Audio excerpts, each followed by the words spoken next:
seat. Welcome to Village Church. If this is your first time here, my name's Steve, one of the pastors here at Village Church, and as always, I'm thankful and grateful to see each and every one of you. If you have a Bible, go ahead and open it to Psalm 78. We'll be starting there in verse 4, as well as other scriptures as well. But to start the new year, we have a practice of kind of spending some time casting vision for not just our personal lives, but also for the church as a whole. We right now are looking ahead to the next year of ministry as a church. And this is an important practice because it really ensures that we keep the main things the main thing, that we move the same direction, unified as a faithful church. If we don't talk about vision, we tend to get distracted by lesser matters oftentimes, and sometimes we'll think that they're the most important thing in the world, and sometimes it just isn't. And so we have to ensure that we're all going in the same direction for the same purpose, doing the same things, so that we can effectively be the church that God has not called us to be that we want to be, but rather that God has called us to be in His Word. And last Sunday, we talked about the importance of the really doctrine and mission converging so that we can know God, but so also that we can make God known. It's vital that we believe the truth while also applying it to our lives through obedience. What that does is it cultivates lifestyles in which we can both be as well as make disciples of Jesus Christ. And so today is going to be a different kind of sermon. I want to talk about an important thing for us over the next year, and that's really just the why of why build. I've gotten enough questions so that we can kind of say, why are we going to build another building instead of doing this or instead of doing that, instead of putting money on this, instead of putting money on that, instead of sending staff members that we have to start new churches in the area?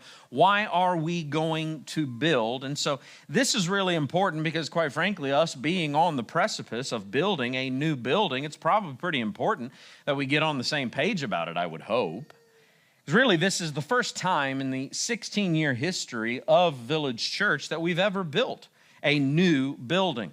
Now, we bought this building. We've been in temporary buildings. We renovated another building. We've renovated this building 2 times so far.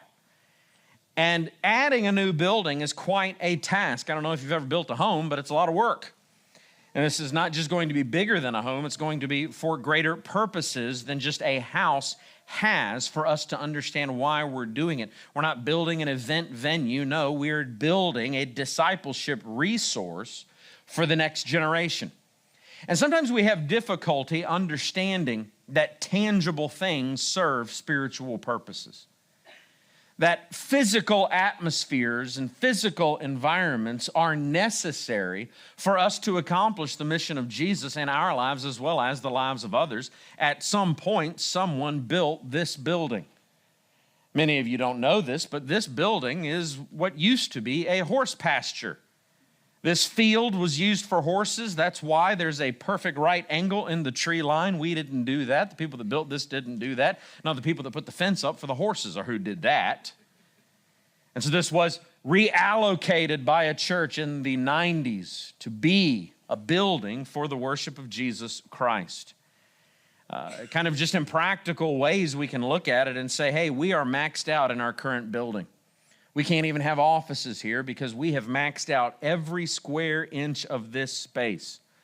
We know that we're desperate for kids space, for student ministry space. We've got Reformed Baptist Institute, and that needs space to meet and to have the courses that we want to offer. We are using 100% of this building with practical needs that extend far beyond our current capability. There's a lot of churches. I used to work at a church where there were 2 or 3 classrooms that if you opened the door, the cobwebs would immediately begin to break from just opening a door that hadn't been opened in years. Well, that never happens here. We use every part of this building, and so cobwebs don't have time to form anywhere. And so the physical need is obvious. But this morning, what I really want to talk about is the vision that transcends these physical needs. I want to talk about the why behind the what, the spiritual need that informs those physical needs, and this is ultimately, again, about our vision for legacy. It begs the question of what is it that we as a church are building for the future, not just for ourselves. The physical needs that we have right now and how we address them must be influenced by the spiritual reality of where we are headed as a Bible-believing, Jesus-exalting, gospel-proclaiming, family-equipping, truth-defending, hopefully disciple-multiplying church. And so what I want to address is why physically building the local church is a wise investment in the future of gospel work, to ensure we make disciples, to ensure that we can train pastors, yes, to even ensure that we can plant other churches and continue gospel impact for generations to come. So to begin with, I want to look at Psalm 78, starting in verse 4. Asaph writing, and he says, "We will not hide them from their children, but tell the coming generation the glorious deeds of the Lord and his might and the wonders that he has done. He established a testimony in Jacob and appointed a law in Israel, which he commanded our fathers to teach to their children, that the next generation might know them, the children yet unborn, and arise and tell them to their children, so that they should set their hope in God and not forget the works of God, but keep his commandments, and that they should not be like their fathers, a stubborn and rebellious generation, a generation whose heart was not steadfast, whose spirit was not faithful to God." Number one this morning, I want to talk about how the vision for that text necessitates a vision that the future of gospel mission requires local infrastructure. The future of gospel mission requires local infrastructure. Now, when you go to church, you don't often hear words like infrastructure. It's not something that we discuss very often. Something that we discuss in politics, even if you have no idea what the word means. You're like, who's focusing on infrastructure? And in the back of your mind, you're like, I have no idea what infrastructure is. It's about building the systems that support everything that's going on. And everything that we do, all of pastoral ministry is about building infrastructure. From the Sunday morning gathering to community groups to discipleship groups to pastoral counseling, everything requires infrastructure. Everything requires us having something that we base everything on, that we set everything upon. You know, God commands a vision for the future. You can't just think about yourself.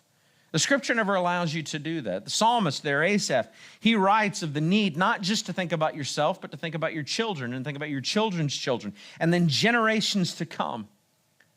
Many, even pastors in ministry, even entire denominations sometimes live as though the future is inconsequential. We're so worried about the moment. We're so worried about the urgent need. We're so worried about what is right in front of our face that we forget that the future is coming whether we're ready or not. In the scripture, there is a clear biblical focus on the importance of investing your life in ways that benefit others now, but also in the future. This is both kind and the loving way to live. An example of that vision, of course, is verses 4-6 right there that we just read. He writes of the importance of ordering life in such a way that you will be able to show the coming generations three things. He says the glorious deeds of the Lord, the might of the Lord, and the wonders of God's work in this world. This is a generational view of faith. This is about obeying God by investing your life in ways that make it obvious to everyone around you, even generations to come, that Jesus is Lord and he should be submitted to now and in the future. You know, the Bible is both explicit as well as implicit about a generational view of faith. There are narratives I love, like Joshua chapter 4. The book of Joshua is a very important book for my life. And in Joshua 4, starting in verse 1, we see this example of Israel beginning a practice of building what would become, in 1 Samuel, known as Ebenezers. These structures that served as monuments to remind future generations of God's work. The text says, when all the nation had finished passing over the Jordan, the Lord said to Joshua, take 12 men from the people, from each tribe a man, and command them, saying, take 12 stones from here, out of the midst of the Jordan, from the very place where the priest's feet stood firmly, and bring them over with you, and lay them down in the place where you lodge tonight. Skip to verse 6. That this may be a sign among you when your children ask in time to come, what do these stones mean to you? Then you shall tell them that the waters of the Jordan were cut off before the ark of the covenant of the Lord. When it passed over the Jordan, the waters of the Jordan were cut off. So these stones shall be to the people of Israel a memorial forever. There's a quote attributed to a theologian named Count Zinzendorf that the goal of life is to serve the Lord, die, and be forgotten. That is the dumbest thing you could think about your life. It's completely unbiblical. What he talks about here, he says, you are to be remembered for how you served God and how you saw God work mightily on your behalf. If my children have no knowledge of how God worked in and through my life, I failed to leave a legacy. The emphasis here is on reminding the children of what God has done for the very purpose that they can trust what God will do for them.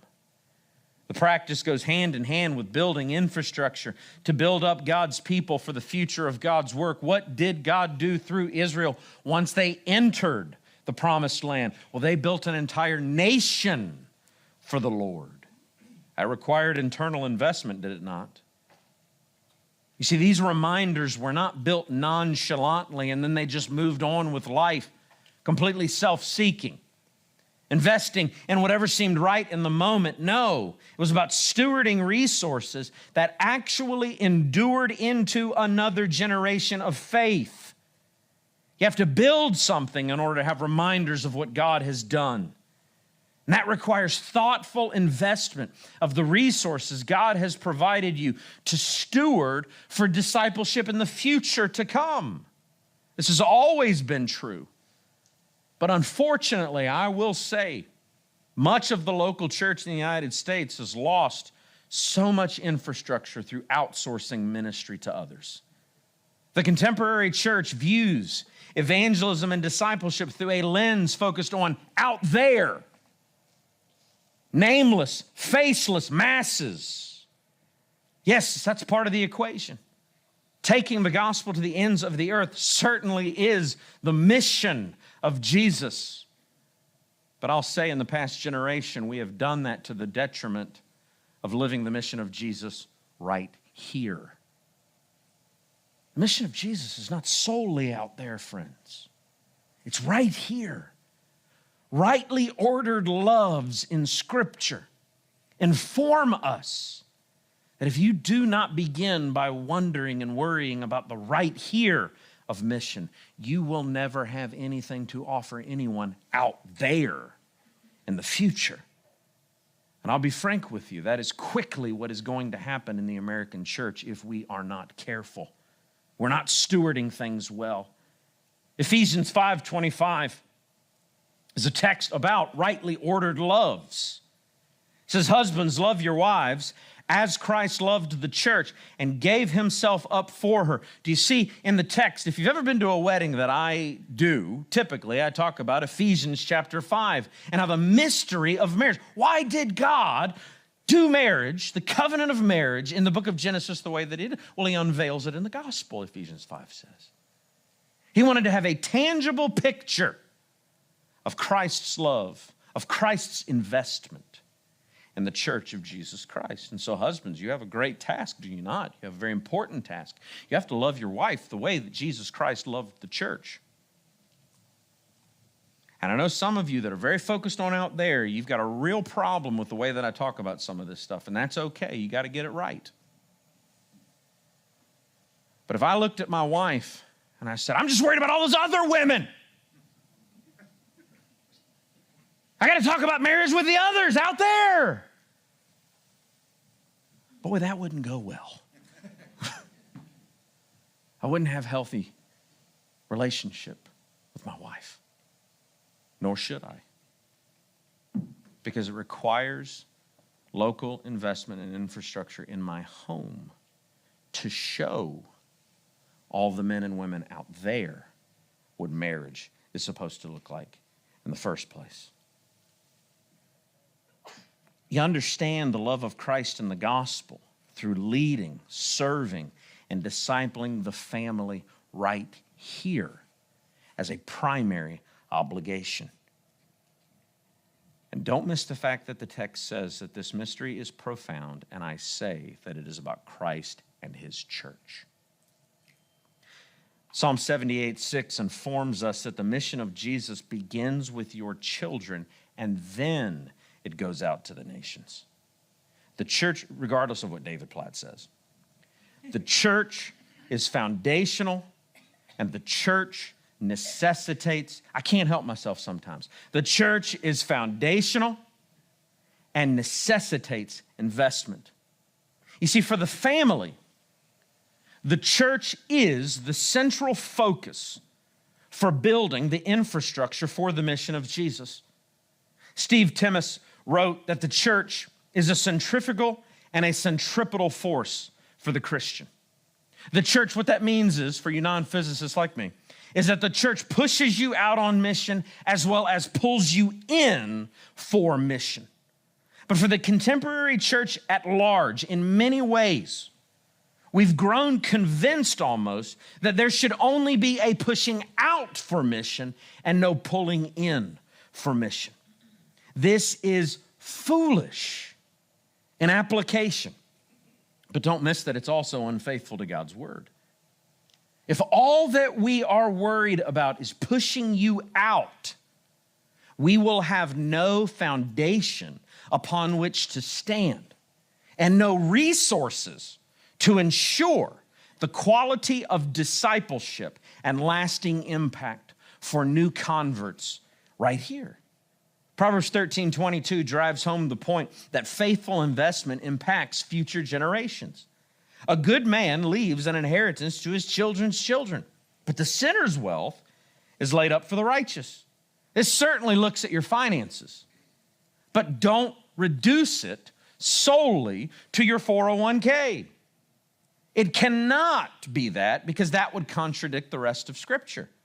The spiritual infrastructure you build for your personal life and family should ensure the future discipleship of your children and their children by establishing a spiritual institution that is storm prepared and faithfully postured for the task at hand. That is what we have in the local church, and it must be built. It doesn't happen by accident.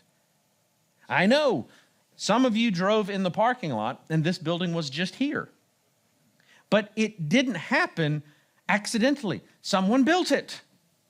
And it took local investment to do that. Infrastructure is about building out the systems and programs for discipleship.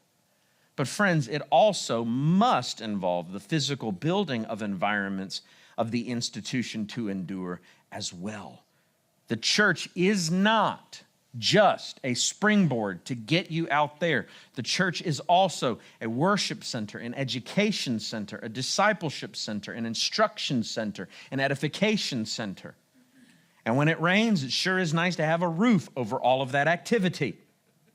And that's why, number 2 this morning, understand that a generational vision requires local investment. You know, for 16 years, we don't talk about money that much.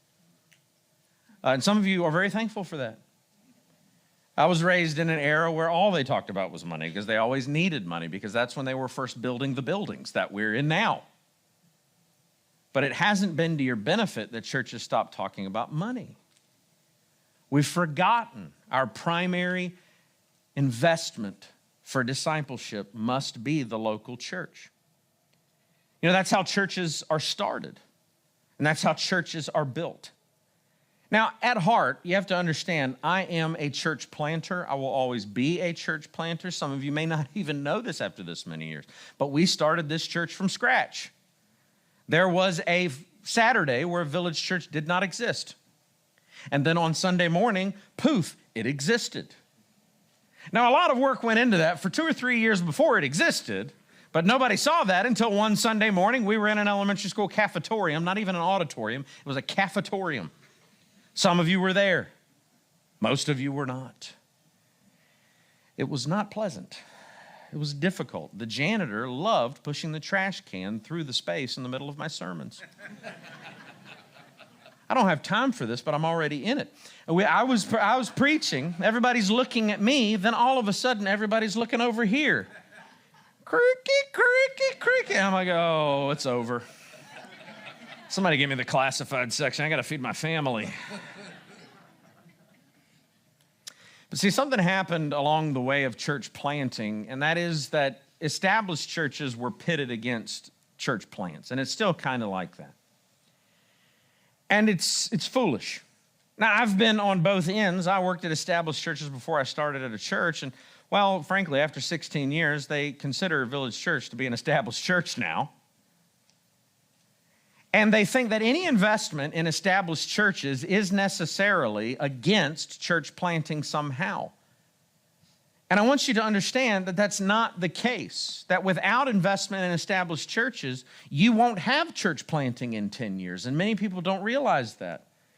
Good church plants come out of healthy established churches. Successful church planting, then, requires a foundation of investment to endure. That's the task of starting new churches. Now, people who advocate for planting churches, like myself, now, keep in mind that over 16 years, we've partnered to plant over a dozen church plants. We've trained up 2 church planters from within our own ranks. But people who advocate for planting churches, like myself, can be short-sighted in the task. So short-sighted to the point of making it seem like established churches are actually an obstacle to the mission of God. It's almost like once a church is successful, we should close up shop and make way for a new church. And so any investment in the church, like building a building, is seen as suspect, because those resources should go towards starting a new church rather than building infrastructure for an established church through internal investment. Can't even mean some of you own businesses, and you know how foolish such an idea is. Because you shouldn't just go around planting churches for the sake of planting churches. That's not the mission of Jesus. After a while, I'll be frank, it's about ego, and the data backs that up. Church plants fail more than they succeed. Now, for 9 years for our state convention, I was personally responsible for figuring out where to start churches, but also assessing those church planters. And so many church planters came in that were not a part of an established, healthy church. They were not being sent out by a church who had built infrastructure. And I can tell you, I looked at so many of my superiors and I said, that's not going to work. And they said, but we've got a numbers goal, so we're going to approve them. And so often, before the first year of that church plant, it was closed because they did not come out of an established infrastructure. And so much of my view on this was formed by real life experience. I have personally witnessed so many churches go too fast, planting too many with no resources. And they fail miserably, wasting what could have been invested in something more postured for success. There was a minute. Now, they stopped this after a few months because it was just the dumbest thing. We used to tell guys, you need to plant pregnant. Now, that's a weird thing to say to begin with, and I always was a little bit uncomfortable with language like that. But what their idea was is that on your launch Sunday as a church, you need to already have a church planter in the ranks that you're going to send out. Now, that sounds really good, doesn't it? That'll get you going in the morning. So will cocaine, but it's a bad idea. It's just not good common sense. Because basically what you're saying is before you know what you're doing, you better be able to tell somebody what they're doing. That doesn't work out. It's like putting an 8-year-old in charge of the dinner list for the week.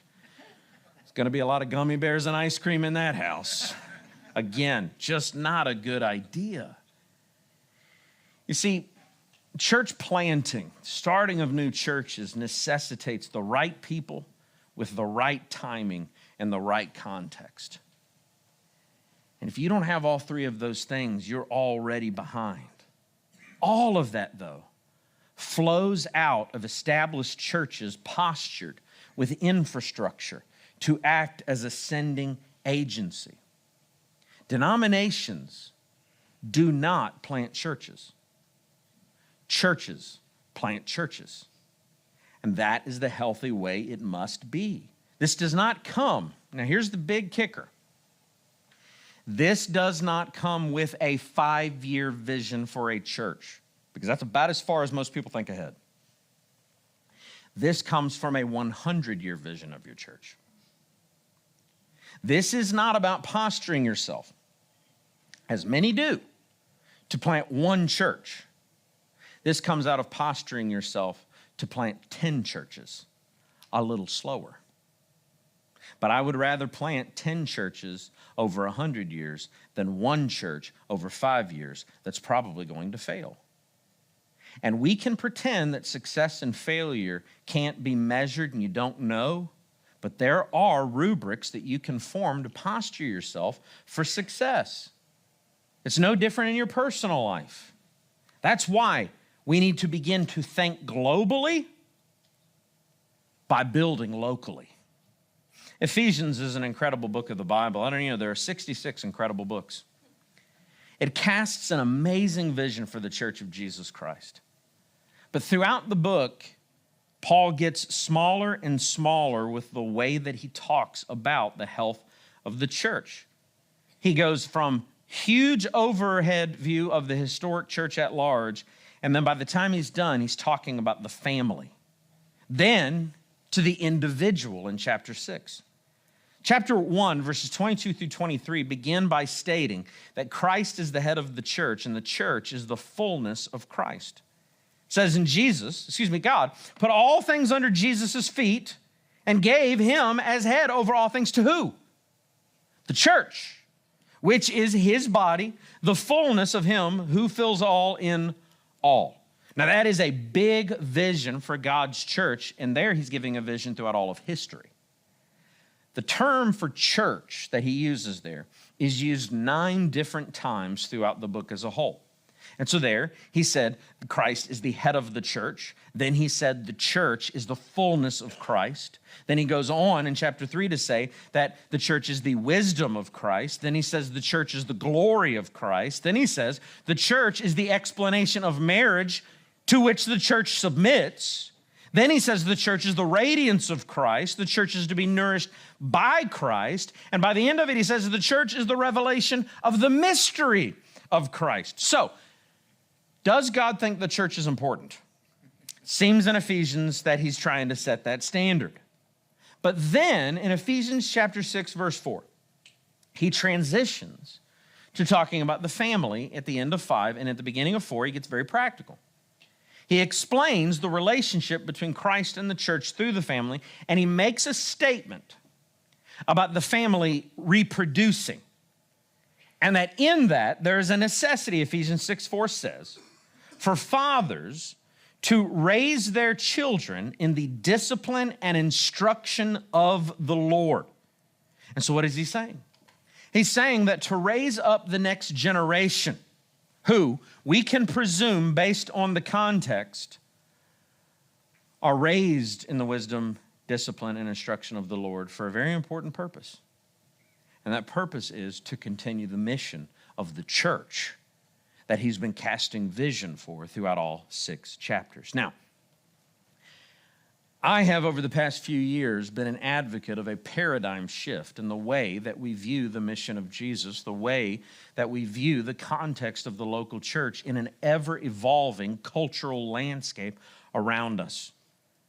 The rise of denominationalism in the United States originally served as a fantastic resource for the local church to ensure that the pulling in would be resourced through infrastructure to build a future in which we as a church could continue to push out on mission. Now, as somebody that's been on the inside, unfortunately, as denominationalism has risen, it has frankly not endured well by adhering to sound doctrine, resourcing the local church, and decentralizing discipleship to benefit the local church over a centralized focus on pragmatic growth central to building the structure of the denomination over the structure of the local church. Because of that, it has created an atmosphere in which we cannot simply just outsource things and trust denominations to train the next generation, and certainly to train the future of pastors. This is one thing, I'm going to share some research with you, that has led to a pandemic in pastoral ministry. Many people don't realize this because it's kind of inside baseball, but we do not have enough pastors for the next generation. We simply don't. We have a shortfall of pastors. You know, the average age of a senior pastor in 1992, you'll never believe it. He was even younger than me. I know some of you think I'm like 20. You treat me that way. But in 1992, the average age of a senior pastor of an established church was 44 years old. I'm 45. 44 years old. In 2025, the average age for a senior pastor has risen to 58 years old. And that's telling of the future. You see, we have fewer young men entering ministry. We have fewer young men training for ministry every single year. And so when you hear us as pastors talk about a pastoral crisis, that's what we're talking about. Is we are very quickly, it used to be unheard of for a senior pastor to be over the age of 65. I don't know if you know this or not, but pastors used to retire. Now they die in the pulpit. And one of the reasons of that is because there's simply no one to take their place. It's not that they have a stranglehold on it. They want to go down to Florida too. There's just nobody to take their jobs. You see, friends, seminaries are showing us this by one simple thing. They have shifted their advertising from drawing young men into ministry to now most of the advertising, even for Southern Baptist seminaries, is about drawing young women into the seminary classroom. And many people say, why would a complementarian, a denomination that sees pastoral ministry as something that is reserved for qualified men, why would they do that? And I will tell you why. Because they don't have enough money to keep the lights on. And so they've been required to focus on feminized ministry simply to pay the bills. Now, 2 Timothy 2:2 gives a vision for the church as having a responsibility for raising up pastors, not denominations. And what you have heard from me, Paul, speaking to Timothy, in the presence of many witnesses, entrust to faithful men who will be able to teach others also. Note that he doesn't say, call a seminary to get a pastor. He says, train one. Doesn't call us to outsource in perpetuity. That is why we have the pastoral crisis we have now. Now, the hallowed halls of academia are too busy trying to come up with new ideas and unorthodox beliefs to be trusted to train orthodox conservative pastors who can engage the culture faithfully. We can't continue to outsource pastoral training. Localism in training is the future. Because big tent denominations, and they don't see this coming because they brag about how much money they have every year, will be bankrupt as soon as the builder and boomer generations pass away. We have to build a bigger, stronger local church. Now, I'll admit, there was a time when big tent denominations, I'm not only speaking of the SBC, could be trusted to train our pastors. But those days are increasingly looking like they are in the rear view. As most big tent denominations in the United States have adopted pragmatic views of egalitarianism, wokeism, and all of its associated ideologies that have infected seminaries as a means of attracting people. That doesn't even touch the financial hoarding and fraud that takes place in denominations where money is concerned. You think the government can't be trusted to tell you where their money was? We literally, last year in the Southern Baptist Convention, tried to pass legislation so that all Southern Baptist entities had to give the denomination a report as to what they did with the tens of hundreds of millions of dollars that they get every year. And they said, no, we can't do that. No. And don't get me wrong. I was trained in seminary. I love seminary. There is a place for academia. There's a place for some men leaving to go to seminary in the right context. But friends, we must form a vision to train up pastors, deacons, and leaders within the local church for the local church if we are going to fight the obvious decline of numbers within local churches. There was a time when even the denomination that I love, the SBC, could be trusted to disciple our youth. But even a few years ago, we had to shift our camp emphasis for our teens because we were taking them to a Southern Baptist camp. And they continually offered effeminate, theologically shallow, and views rooted and woke identity, ideology, and intersectionality for our teenagers. And this is why we started doing our own thing. It's why we do WinterCon. If you haven't signed up, you may be past the due date, but tell them Steve sent you. It'll be $10 more because that's my cut. I'm just kidding. Just kidding, all right? But understand that when we put on things like WinterCon, we pay to have speakers come. We put on a great time for our teenagers. Most churches simply are not equipped to do that. They're not equipped to put on things like WinterCon. And we want to be the type of church that can pull stuff like that off.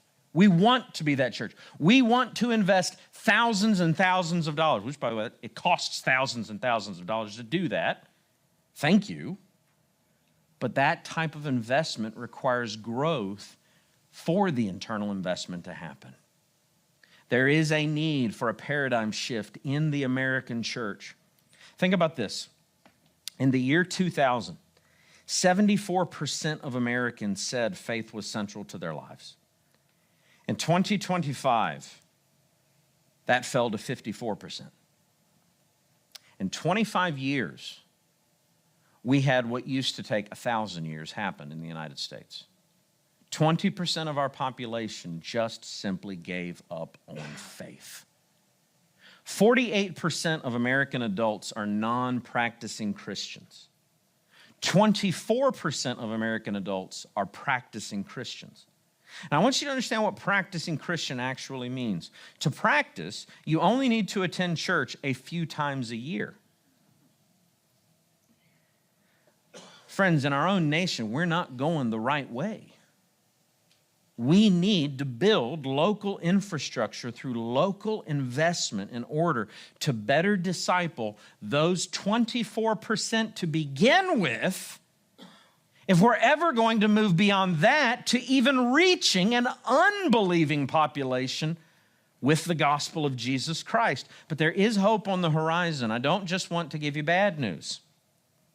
Young men are actually returning to Orthodox Christianity, as church attendance shows. Now, this is a number that comes out of people who actually do attend church. Among Gen Z,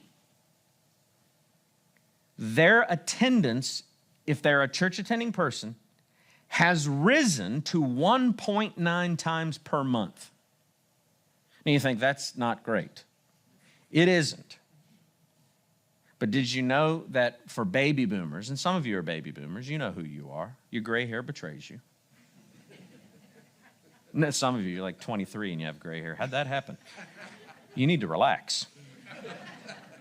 But keep in mind that for Gen Z, I said the number is 1.9 times per month. For baby boomers, the amount of times is 1.4 times per month. Gen Z right now is leading the way on church attendance. We have to focus on that. Actually, it's great news for young men because the percentage of Gen Z in attendance is 9% higher among Gen Z males than Gen Z females, which is a generational shift in numbers. So the question is, who's going to train these young people? You see, a church that invests in infrastructure to have systems and space in place for specified training for children, teens, young people, and pastoral students to be sent all over the world requires a great vision. I would say it requires a 100-year vision for a church. If we want to plant churches, if we want to send missionaries, we've got to get more serious about the local church. Our vision must go from starting, as I said, one more church to having the capacity to start 10 churches, to having the capacity to send out pastors to churches who do not have pastors and beyond. And that's only going to happen through infrastructure and investment for the next generation. And very quickly, number 3 this morning, you need to understand that when you build the church, you build your own future. When you build the church, you build your own future. Look at verses 7 and 8. They want the next generation to set their hope in God, not forget the works of God, to keep his commandments. And verse 8 is the fearful verse. They should not be like their fathers, a stubborn and rebellious generation, a generation whose heart was not steadfast, whose spirit was not faithful to God. Building the church is discipleship that endures. I want you to hear this. I don't want our kids to follow Jesus in spite of the poor example we left. I don't want verse 8 to be my legacy. I don't want my kids to follow Jesus in spite of what I've invested my life in. I want my kids to follow Jesus because of what I invested my life in. But that requires us to seek an opposite legacy than verse 8 tells us about. We need to invest our lives to build something that outlasts us so that our kids can know that we obviously set a standard of faith and practice that they can emulate with their lives. I don't want my kids to do the opposite of what I did in order to glorify God. I want me to set the standard for what they need to do to glorify God. And that means we need to build the church, which will build a legacy and ensure your own personal discipleship as well. Because here's the key. Building the church is growth that can be measured. Now, we take all types of metrics around here. I know way more about you than you think I do. We measure everything. We measure community group attendance. We measure discipleship group stuff. We measure giving. We measure attendance. We measure everything. I know some people walk in and be like, numbers shouldn't be what it's about. But the funny thing is nobody says that with an infant. You measure everything with an infant, don't you? Why? To ensure health. Why do we measure things around here? To ensure health. That's why. And when something looks like it's getting unhealthy, you know what? We give it a little dose of medicine. We shift it a little bit. We give it a few more pieces of broccoli than we did in the past. And we try to get it going down the right road. I take the Twinkies out of Jake's hand. I say, no, no. No, young man.